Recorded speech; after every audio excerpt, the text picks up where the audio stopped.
Welcome to Warrior Nation. I'm Mary Netto, proud principal of Nokomis Regional High. With this presentation, I hope to give you some great information as we all get ready to start the 2020-21 school year.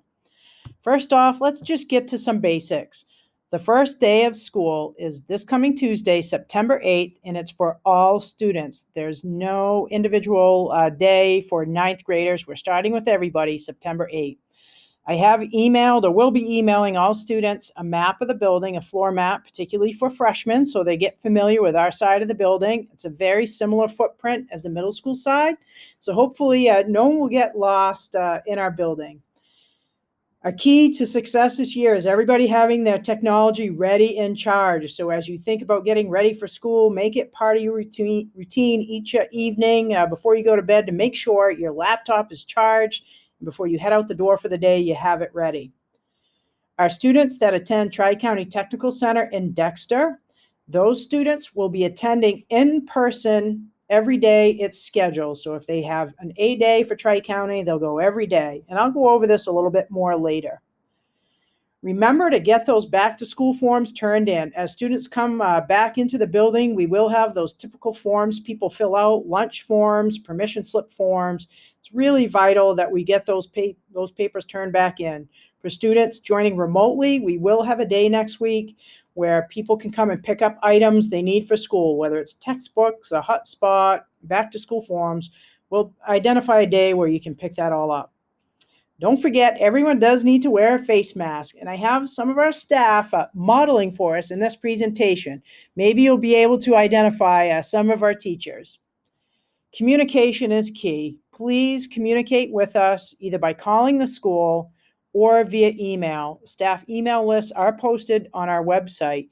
I'd encourage people to use those mediums. Although I do use social media to push out events about school, that's typically not the way we communicate daily with parents and students. So please use phone or email. And at this point, we're trying to keep the building limited to staff and students only, so we won't be hosting any in-person meetings or welcoming in guests or visitors. Additionally, it's really important we have your correct address, phone, and email. For example, last week I sent out a robocall and we mailed home a letter. If you didn't receive either of those, then you may want to go ahead and give us a call to update your information. And please encourage your student to check their school email every day. Teachers are sending out Google Classroom invites. I use it to send out messages to everybody, particularly now that we're not all in the building at the same time. It's going to be our main means of communicating regularly.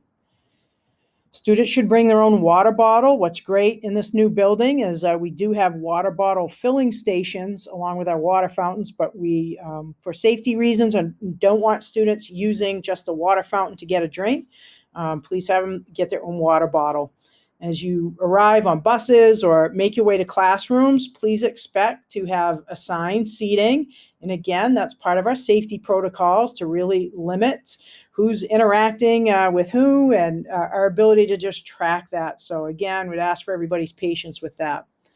And same with buses. Buses will need to have that same structure, kind of a set assigned seat and a set number of people on the bus. So typically, it's not uncommon for high school students to maybe want to go home with a friend for a visit, but we're not going to be able to do that, at least in the beginning part of the year as we sort out transportation. So please work with us on that. Students are going to have their one mode of transportation on the bus, and we're going to have to stick with that. We're also encouraging students to bring headphones. We will have some earbuds we can provide students. But as we teach remotely and in person at the same time, sometimes that can be distracting. It's really helpful to be able to put the headphones on and listen to the teacher or classmates as they're talking. And lastly, we have collected some school supplies that all students will need, and we're going to have a burgundy cinch sack bag filled with a few pencils, pens, and just those day-to-day items students might need in a class. So everyone has their own set. You know, usually the teacher has a cup with pens or pencils or highlighters students can borrow. And for safety reasons, we don't want students sharing those items, and we want to be sure everybody has their own set. So we'll provide those to students as they arrive at school. Okay, so what's new? You know, I never thought last year, I really thought last year the most exciting thing that would happen in our school year was moving into a new building. Who knew we would get upstaged by a pandemic? So we really only had a few weeks, a couple of months working out of this building. So it still feels very new to us, and we're excited to share it with our students. Obviously, we have some health safety precautions like daily screening, social distancing, and face masks, and I'll talk about that a little more. And again, some of our staff members will join in this presentation. As a school, we're interested, and we learned this more than ever, how important our community is to us last spring, but we want to continue to deepen our partnerships and connections to the community. One partnership, great partnership that we've had for a number of years, we're taking it to a new level, is with Hometown Health. Hometown Health will be functioning or operating a school-based clinic right out of Nokomis a few days a week. More information to come on that, but a fantastic opportunity for our students and staff to access quality health care. And we want to capitalize on opportunities to learn beyond the school walls. It's an initiative we've had for a few years, but we're interested in our students participating in internships, in real-world, authentic learning opportunities. So again, look for your students to be doing some creative and innovative activities. So let's go ahead and start talking about some of those safety protocols. And again, we know this is a fluid situation and sometimes things change, but our goal is to keep everybody safe and to keep this path to returning to in-person school is important to us. So we ask that everybody works with us on this. So number one, there is a daily health screen, and I'll show that form in a minute. We're asking everybody to review that every day with their child. And if your student is sick or has some of those symptoms, we really want you to stay home. And the great thing is students will be able to jump in remotely if they're at home, maybe sick, and shouldn't be at school, but still well enough to engage in school. They can keep up with their work remotely. Again, communication is going to be key. Please let us know if our student or anyone in the immediate family and the immediate household has had COVID-related health issues. We definitely want to identify things early and quickly and stay on top of it. Face masks are required at school, on school grounds, even outside, on buses. We are going to schedule breaks each period. We are going to try to capitalize on students being outside with their opportunities for for mask breaks, but a face mask, not a face shield. And again, we're following our state guidelines. In a few instances, students can wear shields if they have a medical reason or if it's a result of an IEP meeting. But generally, everyone should be wearing face masks, and we encourage students to have some fashionable, school-appropriate fun with masks. I know I'm looking forward to rocking some new masks. Maintain social distancing, and a good way to think of that, 6 feet between you and someone else is a little bit beyond what your arm extended would be. It's difficult. We're human beings. We like that closeness, particularly when we're communicating with someone, but we really are asking for your support, students and parents, to help us keep that distance so we can stay healthy and continue coming to school in person. We will have some traffic flow patterns in the school with some arrows and signs to, again, minimize that back and forth action. Teachers have adjusted their classrooms for social distancing. They've pulled out the tape measures and measured to make sure we're within that 3 to 6 foot range. And because of that, it has limited some of our class sizes, but I think we're in good shape. And I have a few pictures, images to show you. So this is our daily health screen that we're asking all staff and students to review to see should they be coming to school or not. Again, if you do have questions, feel free to contact our school nurse or me or our guidance counselors. We can help you with this. Here's one of our staff members. Hopefully you recognize Mr. Ryan Martin rocking his Bruins mask. But we do need to have a mask that fully covers your nose, comes down across your jaw, covers your mouth, fits snugly to your face. So great modeling job by Mr. Martin. Other protocols we're mindful of, we need to keep group sizes limited to 50. Lunch will be split up. We'll use the gym for students that bring their own lunch or cold lunch. And the cafeteria will have hot lunch in. Food services will be providing a hot meal. Because we are in a hybrid model with half the students attending at a time, we feel we can comfortably seat people in there. We are still going to continue to have school assemblies, but when school students are, whether they're at school or remotely, we'll do them virtually. I did a few last spring, including parts of graduation, and I think we're able to pull it off. We definitely want to continue to celebrate our students' successes. In between classes, teachers will be cleaning high-touch surfaces like desktops, chair backs, and doorknobs to ensure, again, limiting germ spread. And again, if it happens, a student becomes sick during the school day, they arrive at school and they feel sick. Part of the state's plan recommends you have a separate space close to the door where kids can be kind of quietly pulled off and wait and not be in a situation where they're still interacting with lots of other people. We'll use, if you've been into our new building where our credit union snack shack space is, we're kind of shutting those operations down and leaving that for the weight room. And I think finally, just continue to listen for updates and adjustments. I think we've all learned that sometimes things change and we need to be ready to act and move forward. And so I'll continue to communicate with you via automated calls and email notifications. So stay tuned. So I wanted to share some of the classroom photos. So these are pictures of classrooms. You can see teachers have spaced things out. We're really fortunate in this new building. So you'll notice if you look at this science classroom, you'll see the two vents at the top of the room. We have great air handling in this new building. So there's great ventilation that will keep the fresh air flowing in these classrooms. So where we have windows, we will open windows, weather permitting. So again, lots of space to keep that 6-foot distance. And again, another one of our staff members rocking the mask. Hopefully you recognize Mrs. Guy Lombardo. And so let's talk about some things that really just aren't pandemic related, but are just what's a typical high school day look like. We will still be using an alternating day schedule with A and B days. Our class periods are normally 75 minutes long. I think we've trimmed them a little bit to accommodate for some transportation schedule shifts. But A and B days will alternate like they normally do. Mailed home in your packets.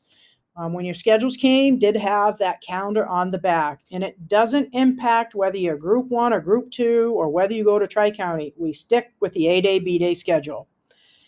Advisory. When students enter as a freshman, they're assigned an advisor that stays with them all year long. Similar to a homeroom teacher, but they really get invested in the students, and seen advisories really build just a great climate and culture where they support each other. We will continue to have 4 lunch periods. It's very similar. Those of you that were in our 8th grade saw us having lunch too. We're in proximity to each other. So it's quite similar.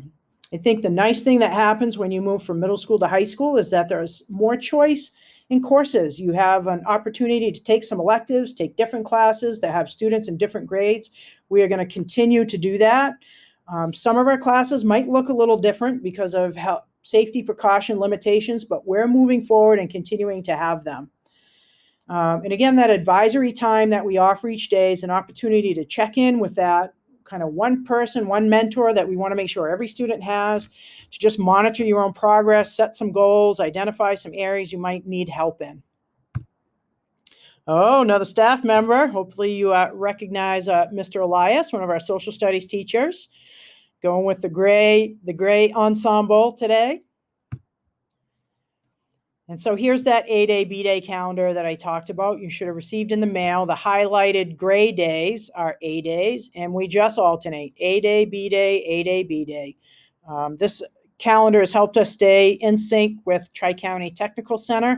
I'm going to break it down a little bit for you week by week. I know I've had a few questions on this, so let's just take a look at September. The first day of school is an A-day. And group 1 and 2 will attend Monday and Tuesdays in person. Group 2 will attend Thursday and Friday in person. So we'll kind of just look at 1 week to help people understand this. So Tuesday, on that first day of school, it's an A day. If you're in group 1, you'll attend in person. If you're in group 2, you'll attend remotely. If you are scheduled to go to Tri-County on an A day, you're going to Tri-County.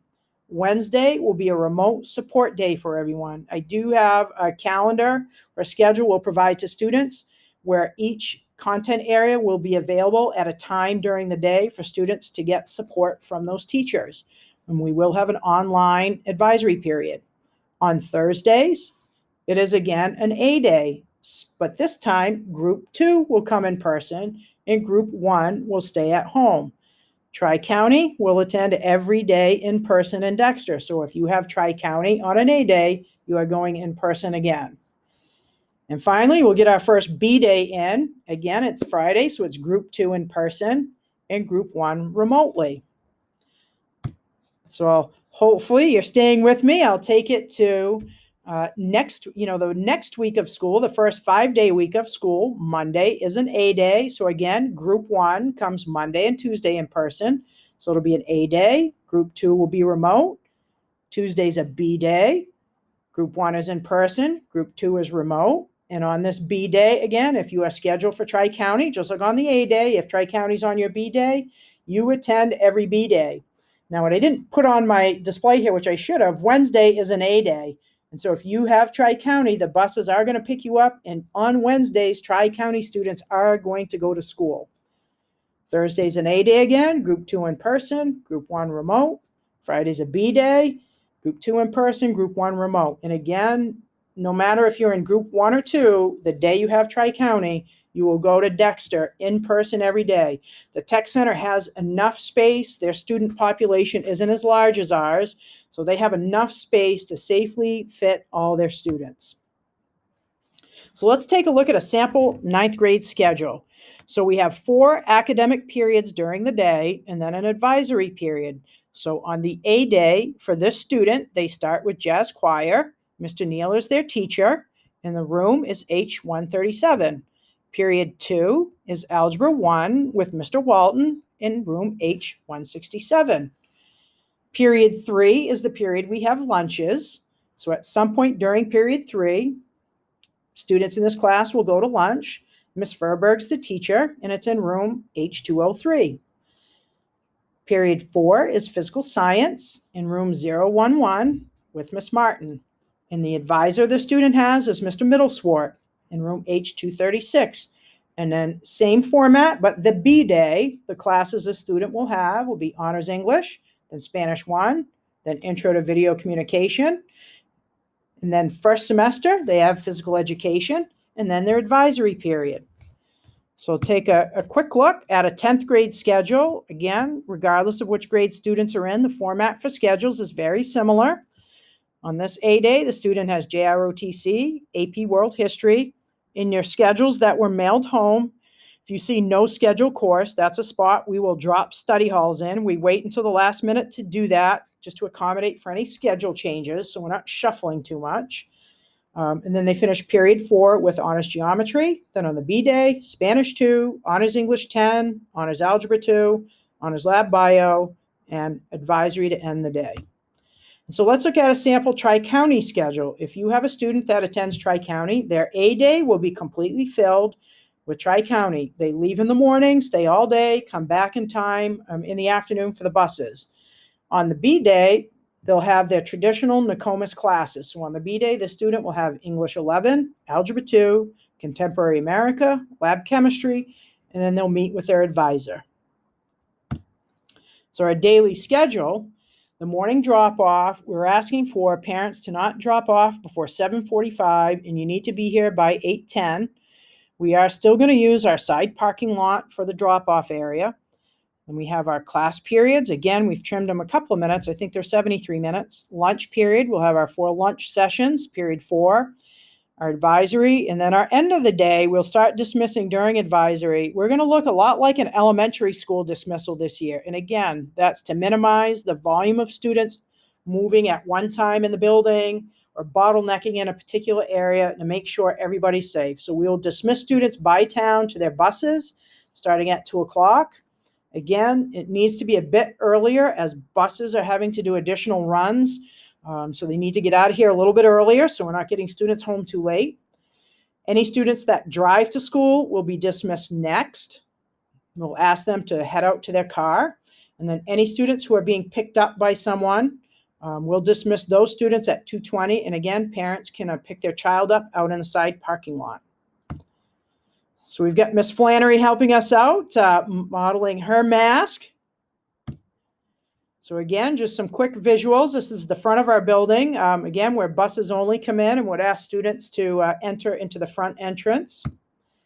Our side parking lot, the entryway, if you've not made your way to this parking lot, is right across from the old Nokomis entryway. And then students can enter if they drive or dropped off on the side entrance. And students that are dropped off by the bus can come in right through the front entrance. So again, to review a couple things with our hybrid schedule, students have been divided into two groups. That first group is from last names A to Kenny, will come in person Monday and Tuesday, and group 2 is King to last names through Z. If you are attending Tri-County, you are going to go in person every day. It's on your schedule, and that includes Wednesdays. All other students are going to use Wednesday for remote support. We're going to use that A-Day, B-Day calendar, and we will keep all those classes running, like gym classes, music classes, JROTC, theater classes. They're all running. Again, teachers are going to be creative with doing some different activities to make sure students are safe, but still engage with their activities. If you have opted to go remote only, we are asking you to commit to at least 4 weeks. As you can imagine, there's a lot of moving parts for teachers, and it's going to be difficult for us to jump back and forth. But if you are interested in making a change, let me know. If we can accommodate you to do it quicker, we absolutely will. So let's talk about remote learning. If you're going remote only, you'll follow the same schedule that in-person students do. You'll just join the classes virtually. We'll start the year with students who are attending in person. Obviously, they'll be in person, but on that non-in-person day, they will join remotely too at the same time synchronously. And that's a little bit different than what I put in my letter I mailed home. And getting some feedback from parents and talking more with our staff, we want to make sure we're providing the most support we can for our students early in the year with good structures. So when you're in person, you'll be in your classes, and the day you're at home, the non-in-person day, it'll be just like you're going to school. You'll log in online to those classes. Teachers are sending out Google Classroom invites. So students should be checking their emails to sign in and test their tech to make sure they're comfortable with getting online. And I think we all know technology is great when it works. Let's just say it, it's going to happen. We're going to have some tech glitches. So, be prepared, be patient. If it's a device issue, email tech@rsu19.net, and we'll help you as quick as we can. I think we really want students to be mindful of their online presence and some etiquette. We want them to pretend like they're right in school in person and behave the same way.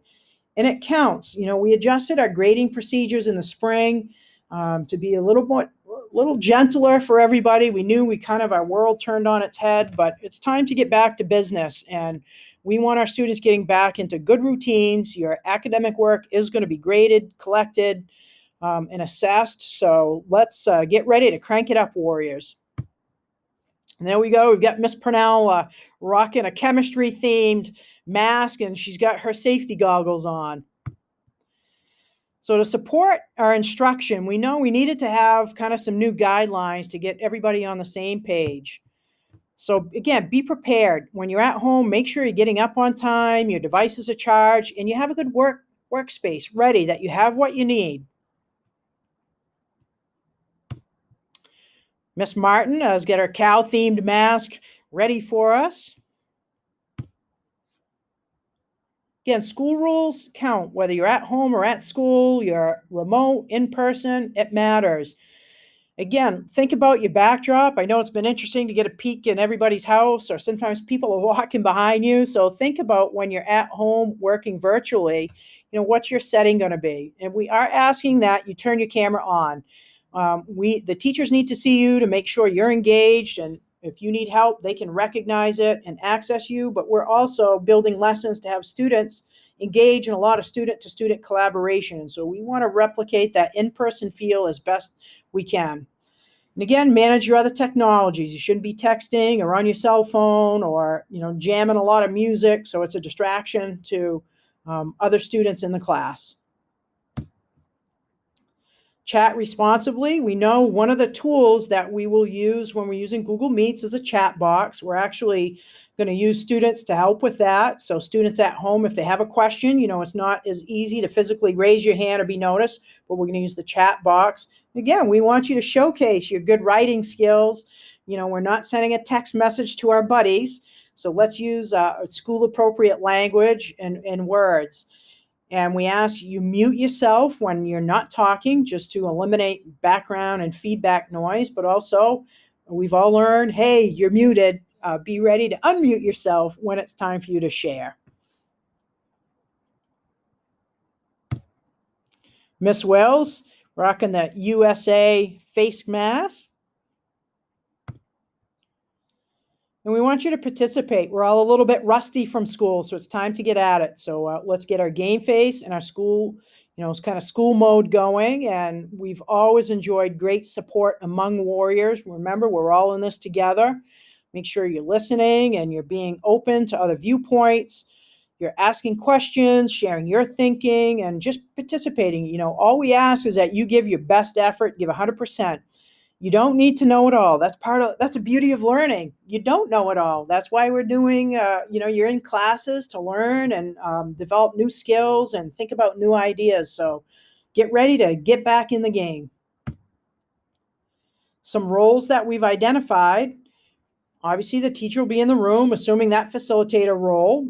They're going to be responsible for teaching in person and streaming out their classroom. At the end of the class, they will post notes in Google Classroom, get your feedback on any exit slips to make adjustments to the lessons.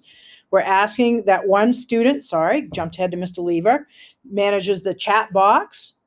So if students at home need to ask a question, someone will be doing that. We'll have note takers taking notes to help other people, and we will have some tech assistance where needed. There's a lot of moving parts to this, and we feel blessed to have older students who have great tech skills and a maturity and responsibility level that they can really support what's happening in the classroom. And there's Mr. Lever. He told me he'd been working all summer on that wonderful mustache. So I'll talk quickly about grading. We are returning to our typical grading. We do use a letter grading system, but underneath it, we are assessing based on our graduation standards. So we are standards-based, but we do still use a letter grade for term grades. We separate academic work from behaviors. We're not included in a student's grade as what they know and can do on that content. It's not about, did you cover your book or class participation? We score those differently under habits of work. We also use summative and formative assessments. We want to separate out where you're practicing with a formative assessment and then that performance or final piece, a more formal assessment with a summative assessment. We hope to provide you with a little more detail, but we still want to keep our transcripts and report cards understandable. Bottom line is we want to see quality work. It's not just a matter of checking the box and getting it in. We want to know what you're learning. We want to know what you're thinking. And we want you to have success. And you do need to have success. That goal is to get you to graduation. So you've got to pass your classes and earn those credits. Just quickly, some diploma basics. A couple of years ago, we did up our requirements. So now every year of high school, students need to take an English, math, and science course or be engaged or some content-based experience. 3 of social studies, 4 semesters. So each year, a career development semester. They need to have 2 years of a world language, 1 of PE and fine arts, and a semester of health. Other requirements, 20 hours of community service. And we view that as a bare minimum. We only count that in that final year of high school. And so many of our students over the time in high school graduate with hundreds of community service hours. You will do a senior capstone project presentation, have to take our state assessment. It's been the SAT. I think there's some talk about what that'll be next. You have to meet our guiding principles. And I think most importantly, we want you to learn and grow a lot. Just a quick look at a sample report card. So you can see it'll list the course. If there was a final exam that happened or a midterm exam, that'll be listed, a quarter grade, a semester grade. You can see that individual indicators are listed. to see what score they had, and then the habits of work score. So a sample report card.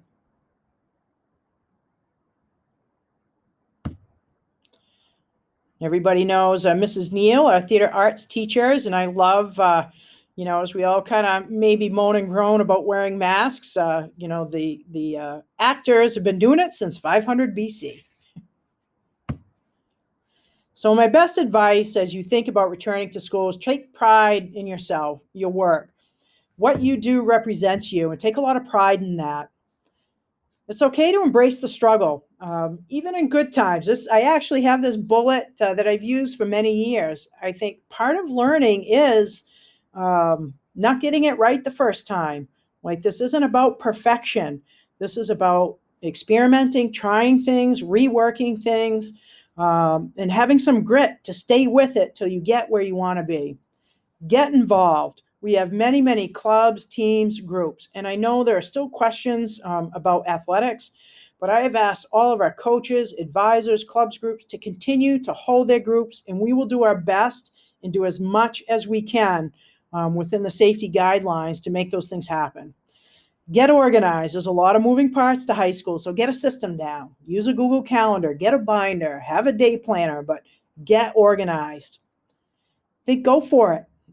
Just go for it. Give it a chance. This is a time for you to try some new things and have experiences and make memories. The technology, we definitely learned last spring. We got to figure it out. It's a part of our world. It's part of our life.